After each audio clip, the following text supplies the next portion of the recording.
Hello student, आप लोग कैसे हैं। उम्मीद करते हैं आप लोग अच्छे होंगे। तो स्वागत है आपका अपना YouTube channel success creative point में। तो आज के इस वीडियो में हम बिहार बोर्ड एग्जामिनेशन क्लास 10वीं के ठीक है सब्जेक्ट सोशल साइंस है, जिसमें आपदा प्रबंधन एक टॉपिक है। उस टॉपिक से हम वीवीआई ऑब्जेक्टिव क्वेश्चन बताएंगे, जो कि आपको बोर्ड एग्जाम के लिए काफ़ी महत्वपूर्ण रहेगा। तो इस वीडियो को शुरू से लास्ट तक देखते रहिए। चैनल पर नहीं तो चैनल को सब्सक्राइब कर दीजिए, बेल आइकन को भी दबाइए, ताकि इस टाइप की वीडियो जब भी अपलोड करें तो सबसे पहले आप तक पहुँच जाए। तो चलिए शुरुआत करते हैं पहला नंबर क्वेश्चन से। तो चलिए पहला नंबर क्वेश्चन देखते हैं। पहला नंबर क्वेश्चन में कहता है भूकंप किस प्रकार का आपदा है। भूकंप जो है वह किस प्रकार का आपदा है, ठीक है। तो इसमें 4 ऑप्शन दिया गया है, जिसमें जो है सही उत्तर जो है वो ऑप्शन सी है, जो कि प्राकृतिक आपदा है, ठीक है। भूकंप किस किस प्रकार की आपदा है, तो प्राकृतिक आपदा है। तो आप लोग इसको याद रखिएगा, काफ़ी इंपॉर्टेंट क्वेश्चन है। जितना भी क्वेश्चन बताएंगे काफ़ी इंपॉर्टेंट रहेगा। तो चलिए अगला क्वेश्चन देखते हैं। अगला जो प्रश्न है 2 नंबर क्वेश्चन में कहता है कि भूकंप का मापन किसके द्वारा होता है। भूकंप जो मापा जाता है वो किसके द्वारा मापा जाता है। तो इसका सही उत्तर हो जाएगा ऑप्शन ए, जो कि सिस्मोग्राफ के द्वारा मापा जाता है। चलिए अगला प्रश्न को देखते हैं। अगला 3 नंबर क्वेश्चन में कहता है कि इनमें से कौन प्राकृतिक आपदा नहीं है। तो बताना है, ये 4 ऑप्शन दिया गया है, इसमें से कौन जो है प्राकृतिक आपदा नहीं है। तो चलिए इसका उत्तर हो जाएगा ऑप्शन सी, जो कि आतंकवाद जो है ये प्राकृतिक आपदा नहीं है, क्योंकि ये आतंकवाद जो है अपने आप नहीं आता है, ठीक है। ये किसी आदमी के द्वारा किया जाता है।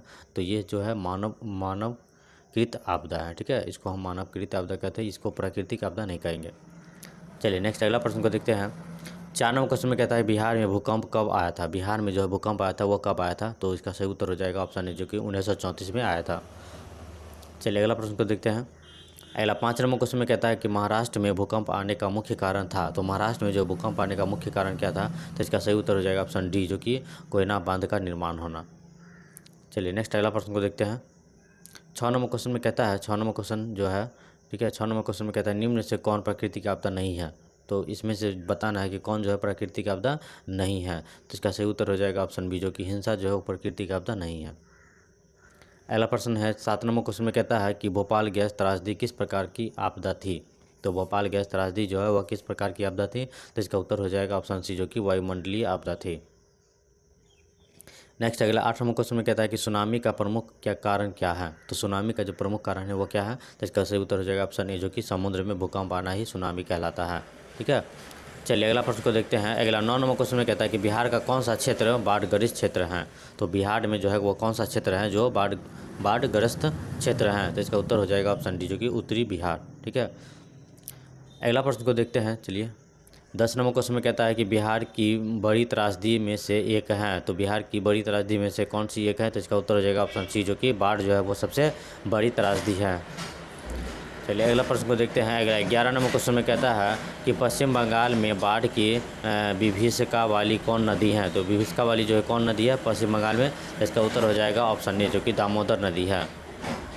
अगला प्रश्न को देखते हैं। 12 नंबर क्वेश्चन में कहता है निम्नलिखित में से किन नदी को बिहार का शोक कहा जाता है। तो निम्नलिखित में से किन नदी को जो बिहार का शोक कहा जाता है। तो इसका उत्तर हो जाएगा ऑप्शन सी, जो कि कोसी नदी को। अगला प्रश्न को देखते हैं। अगला 13 नंबर क्वेश्चन में कहता है कि सूखे के लिए जिम्मेवार कारक हैं। तो सूखे के लिए जिम्मेवार कारक कौन सा है। तो इसका उत्तर हो जाएगा ऑप्शन ए, जो कि वर्षा की कमी होना ही, ठीक है, सुखाड़ कहलाता है। अगला प्रश्न को देखते हैं। 14 नंबर क्वेश्चन में कहता है कि बाढ़ क्या है। तो बाढ़ आप लोग को मालूम है, बाढ़ जो है वो क्या है। तो प्राकृतिक आपदा है, जो कि पहले क्वेश्चन बता दिए हैं, ठीक है। तो इसका उत्तर हो जाएगा ऑप्शन ए, जो कि प्राकृतिक आपदा है। अगला प्रश्न देखते हैं। अगला जो 15 नंबर कहता है कि कृषि सुखाड़ होता है। तो कृषि सुखाड़ किस में होता है। तो इसका उत्तर हो जाएगा ऑप्शन ए, जो कि जल के अभाव में जो है वह कृषि सुखाड़ हो जाता है। अगला 16 नंबर क्वेश्चन में कहता है कि कुशहा तटबंध किस नदी पर है। तो कुशहा तटबंध जो है वह किस नदी पर है। तो इसका उत्तर हो जाएगा ऑप्शन बी, जो कि कोसी नदी पर है। चलिए अगला प्रश्न को देखते हैं। अगला 17 नंबर क्वेश्चन में कहता है कि भाखड़ा नांगल बांध किस नदी पर है। तो भाखड़ा नांगल बांध जो है वह किस नदी पर है। तो इसका उत्तर हो जाएगा ऑप्शन डी, जो कि सतलज नदी पर है। काफ़ी इंपॉर्टेंट क्वेश्चन सब है। अगला प्रश्न को देखते हैं। अगला 18 नंबर क्वेश्चन में कहता है सतलज नदी पर कृत्रिम जलाशय बनाया गया है। तो कौन सा कृत्रिम जलाशय बनाया गया है। तो इसका उत्तर हो जाएगा ऑप्शन सी, जो कि गोविंद सागर पे। चलिए नेक्स्ट अगला प्रश्न को देखते हैं। अगला जो प्रश्न है 19 नंबर, तो 19 नंबर क्वेश्चन में कहता है कि सुखाड़, जिसको हम सूखा भी कहते हैं, तो सुखाड़ किस प्रकार की आपदा है। तो सुखाड़ जो है वो किस प्रकार की आपदा है। तो इसका उत्तर हो जाएगा ऑप्शन ए, जो कि प्राकृतिक आपदा है। ये ऑटोमेटिक जो है सूखने लगता है। अगला प्रश्न को देखते हैं। अगला जो 20 नंबर क्वेश्चन में कहता है कि सूखे से बचाव का एक मुख्य तरीका क्या है। तो सूखे से बचाव का मुख्य तरीका जो है वह क्या है, तो इसका उत्तर हो जाएगा ऑप्शन ए जो कि वर्षा जल संग्रह करना, यानी वर्षा के जल को जो है रोक कर रखना ही क्या है, सूखे से बचाव का एक प्रमुख तरीका है। चलिए अगला प्रश्न को देखते हैं। अगला 21 नंबर क्वेश्चन में कहता है कि नदियों में बाढ़ आने का प्रमुख कारण क्या है। तो नदियों में जो बाढ़ आने का प्रमुख कारण है वो क्या है, तो ऑप्शन ए जो सही उत्तर है जो कि जल की अधिकता होना। अगला जो प्रश्न है 22 नंबर कहता है, ध्यान दीजिएगा, 22 नंबर क्वेश्चन में कहता है कि भारत के कितने भूकंपीय क्षेत्र में बांटा गया है। तो भारत के कितने भूकंपीय क्षेत्र में बांटा गया है, तो इसका उत्तर हो जाएगा ऑप्शन सी जो कि 5 भूकंपीय क्षेत्र में बांटा गया है। चलिए अगला प्रश्न को देखते हैं। 23 नंबर क्वेश्चन में कहता है कि 26 दिसंबर 2004 को विश्व के किस हिस्से में भयंकर सुनामी आया था। तो किस हिस्से में आया था, तो इसका उत्तर हो जाएगा ऑप्शन डी जो कि बंगाल की खाड़ी में आया था। काफ़ी इंपॉर्टेंट क्वेश्चन है। चलिए अगला 24 नंबर क्वेश्चन में कहता है कि महासागर के तलिए पर होने वाले कंपन को किस नाम से जाना जाता है। तो महासागर के तलिए पर होने वाले कंपन को किस नाम से जाना जाता है, तो इसका उत्तर हो जाएगा ऑप्शन सी जो कि सुनामी के नाम से जाना जाता है। चलिए अगला प्रश्न को देखते हैं। अगला 25 नंबर क्वेश्चन में कहता है कि भूकंप से पृथ्वी की सतह पर पहुंचने वाली सबसे पहली तरंग को किस नाम से जाना जाता है। तो इसका उत्तर हो जाएगा ऑप्शन ए जो कि पी तरंग से नाम से जाना जाता है। काफ़ी इंपॉर्टेंट क्वेश्चन, ये एग्जाम में 100% आने वाली है। चलिए अगला प्रश्न को देखते हैं। अगला 26 नंबर क्वेश्चन में कहता है कि भूपटल के नीचे जो है वह स्थल का जहाँ भूकंप का जन्म होता है वह क्या कहलाता है। भूपटल के नीचे जो है वह कौन सा स्थल है जहां भूकंप का जन्म होता है, तो वह क्या कहलाता है। तो इसका उत्तर हो जाएगा ऑप्शन बी जो कि अधिकेंद्र कहलाता है। अगला 27 नंबर क्वेश्चन में कहता है कि सुनामी किस स्थान पर आता है। तो सुनामी जो है वह किस स्थान पर आता है, तो इसका उत्तर हो जाएगा ऑप्शन बी जो कि समुद्र में आता है। अगला प्रश्न को देखते हैं। अगला 28 नंबर क्वेश्चन में कहता है निम्नलिखित में से सुनामी का मुख्य कारण क्या है। तो सुनामी का जो मुख्य कारण है वह क्या है, तो इसका उत्तर हो जाएगा ऑप्शन ए जो कि समुद्री भूकंप। समुद्र में जो भूकंप आता है वह सुनामी का मुख्य कारण होता है। अगला 29 नंबर क्वेश्चन में कहता है सबसे खतरनाक तरंग कौन सा है। सबसे खतरनाक जो तरंग है वह कौन सा तरंग है, तो इसका उत्तर हो जाएगा ऑप्शन सी जो कि एल तरंग जो है वह सबसे खतरनाक तरंग है। काफ़ी इंपॉर्टेंट क्वेश्चन है। चलिए अगला प्रश्न को देखते हैं। 30 नंबर क्वेश्चन में कहता है भूकंप केंद्र के ऊर्ध्वाधर पृथ्वी पर स्थित केंद्रों को क्या कहा जाता है। तो भूकंप केंद्र के ऊर्ध्वाधर पृथ्वी पर स्थित केंद्र को क्या कहा जाता है, तो इसका उत्तर हो जाएगा ऑप्शन बी जो कि अधिकेंद्र कहा जाता है। अगला प्रश्न को देखते हैं। 31 नंबर क्वेश्चन में कहता है इनमें से कौन सा भूकंपीय तरंग नहीं है। तो इसमें से बताना है 4 ऑप्शन में से कौन सा जो है भूकंपीय तरंग नहीं है, तो इसका उत्तर हो जाएगा ऑप्शन डी जो कि ओ जो है वह भूकंपीय तरंग नहीं है। चलिए अगला प्रश्न 32 नंबर क्वेश्चन में कहता है कि बस्ती या मकान में आग लगने की स्थिति में क्या करना चाहिए। तो इसका उत्तर हो जाएगा ऑप्शन डी जो कि अग्निशामक यंत्र को बुलाना चाहिए। अगला जो प्रश्न है 33 नंबर कहता है कि बाढ़ के समय निम्नलिखित में से किस स्थान पर जाना चाहिए। तो बाढ़ के समय जो है निम्नलिखित में से किस स्थान पर जाना चाहिए। तो 4 स्थान लिखा गया है, इसमें से बताना है कि किस स्थान पर जाना चाहिए। तो इसका उत्तर हो जाएगा ऑप्शन ए जो कि ऊंची भूमि वाले स्थान पर जाना चाहिए। चलिए अगला प्रश्न को देखते हैं। अगला 34 नंबर क्वेश्चन में कहता है कि मलबे के नीचे दबे हुए लोगों को पता लगाने के लिए किस यंत्र की मदद ली जाती है। काफ़ी इंपॉर्टेंट क्वेश्चन है। तो इसका उत्तर हो जाएगा ऑप्शन बी जो कि इंफ्रारेड कैमरा का प्रयोग किया जाता है।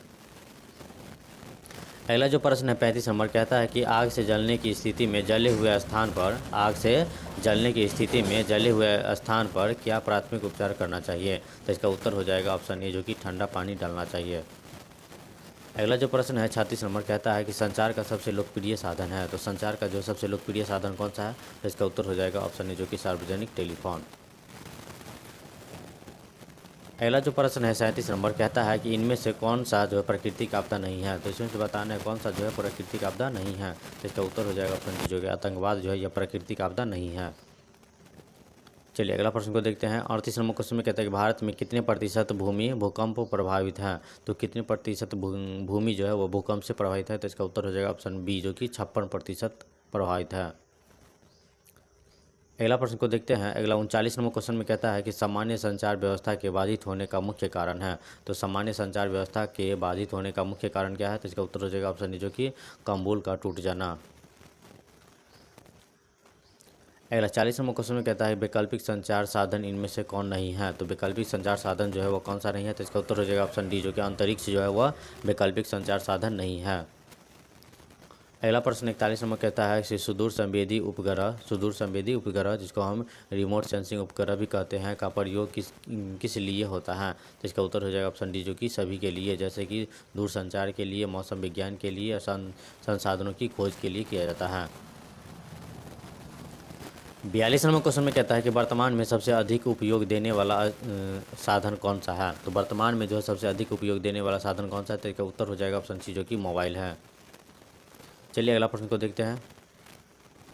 अगला जो प्रश्न है 43 नंबर, कहता है कि निम्नलिखित में कौन प्राकृतिक आपदा है। तो निम्नलिखित में जो है कौन प्राकृतिक आपदा है, तो इसका उत्तर हो जाएगा ऑप्शन सी, जो कि भूकंप जो है वह प्राकृतिक आपदा है। अगला 44 नंबर क्वेश्चन में कहता है कि कृषि सुखाड़ होता है। तो कृषि सुखाड़ किसमें होता है, तो इसका उत्तर हो जाएगा ऑप्शन बी, जो कि मिट्टी की नमी में अभाव में। ठीक है, मिट्टी की नमी के अभाव में जो है वो क्या होता है, कृषि सुखाड़ हो जाता है। अगला प्रश्न को देखते हैं। अगला प्रश्न 45 नंबर कहता है कि सुनामी प्रभावित क्षेत्र में मकानों का निर्माण कहाँ करना चाहिए। तो सुनामी प्रभावित क्षेत्र में जो है मकानों का निर्माण जो है करना चाहिए, वो कहाँ करना चाहिए, तो इसका उत्तर हो जाएगा ऑप्शन सी, जो कि समुद्र तट से दूर ऊंचाई पर। अगला प्रश्न देखते हैं। अगला प्रश्न 46 नंबर को कहता है कि रिंग बांध किसके लिए उपयोग होता है। तो रिंग बांध जो है किसके लिए उपयोग होता है, तो इसका उत्तर हो जाएगा ऑप्शन सी, जो कि बाढ़ के लिए उपयोग होता है। 47 नंबर क्वेश्चन में कहता है कि सोनामीटर द्वारा समुद्र तल में क्या नापते हैं। तो सोनामीटर द्वारा जो है समुद्र में क्या नापते हैं, तो इसका उत्तर हो जाएगा ऑप्शन डी, जो कि सुनामी नापते हैं। अगला प्रश्न 48 नंबर में कहता है कि बिहार में कितनी ज़मीन पर बहुउद्देशीय सामुदायिक भवन निर्माण की योजना है। तो किस पे, तो इसका उत्तर हो जाएगा ऑप्शन ए, जो कि 4000 वर्ग फीट पे। अगला 49 नंबर क्वेश्चन में कहता है कि आपदा प्रबंधन का प्रमुख घटक कौन है। तो आपदा प्रबंधन का जो सबसे प्रमुख घटक है वो कौन है, तो इसका उत्तर हो जाएगा ऑप्शन डी, जो कि ये सभी हैं, जैसे कि स्थानीय प्रशासन, स्वयंसेवी संगठन, गांव मोहल्ले के लोग। अगला 50 नंबर क्वेश्चन में कहता है दक्षिण पूर्वी एशिया के देशों में 26 दिसंबर 2004 की कौन सी आपदा आया। तो इसका उत्तर हो जाएगा ऑप्शन सी, जो कि सुनामी आया था। अगला प्रश्न को देखते हैं। अगला 51 नंबर क्वेश्चन में कहता है निम्न में से कौन मानव जनित आपदा है। तो मानव जनित आपदा जो होता है वो मानव द्वारा किया जाता है, तो इसका उत्तर हो जाएगा ऑप्शन डी, जो कि इनमें से सभी हैं, जैसे सांप्रदायिक दंगे, आतंकवाद, महामारी, ये सब क्या है, तो मानव जनित आपदा है, आप लोग याद रखेंगे।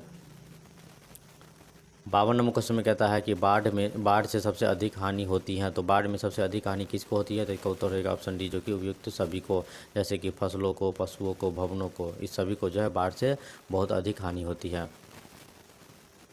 53 नंबर क्वेश्चन में कहता है भूस्खलन वाले क्षेत्र में ढलान पर, ठीक है, मकानों का निर्माण क्या है। तो भूस्खलन वाले क्षेत्र में जो है ढलान पर मकानों का निर्माण क्या है, तो इसका उत्तर हो जाएगा ऑप्शन सी, जो कि लाभकारी है। अगला 54 नंबर क्वेश्चन में कहता है कि भूकंप संभावित क्षेत्रों में भवनों की आकृति कैसी होनी चाहिए। तो इसका उत्तर होगा ऑप्शन डी, जो कि आयताकार होनी चाहिए। चलिए अगला प्रश्न को देखते हैं। 55 नंबर क्वेश्चन में कहता है कि आपदा प्रबंधन किसे कहते हैं। तो आपदा प्रबंधन जो है वो किसे कहते हैं, तो इसका सही उत्तर हो जाएगा ऑप्शन सी, जो कि प्राकृतिक आपदाओं के दुष्परिणामों को कम करने का उपाय किया जाना ही क्या कहलाता है, आपदा प्रबंधन कहलाता है। 56 नंबर क्वेश्चन में कहता है कि आपदा के समय कौन सी समस्या संचार में बाधित होती है। तो आपदा के समय कौन सी समस्या संचार में बाधित होती है, तो इसका उत्तर हो जाएगा ऑप्शन ए, जो कि मोबाइल टावरों तथा ट्रांसमिशन टावरों को टूटना। अगला जो प्रश्न है वो 57 नंबर क्वेश्चन में कहते हैं प्राकृतिक आपदा किसे कहते हैं, निम्न विकल्पों में से कौन सबसे अधिक माना गया है। तो इसका उत्तर हो जाएगा ऑप्शन डी, जो कि जन धन को व्यापक हानि पहुंचाने वाली आकस्मिक दुर्घटना ही क्या कहते हैं, प्राकृतिक आपदा कहलाता है।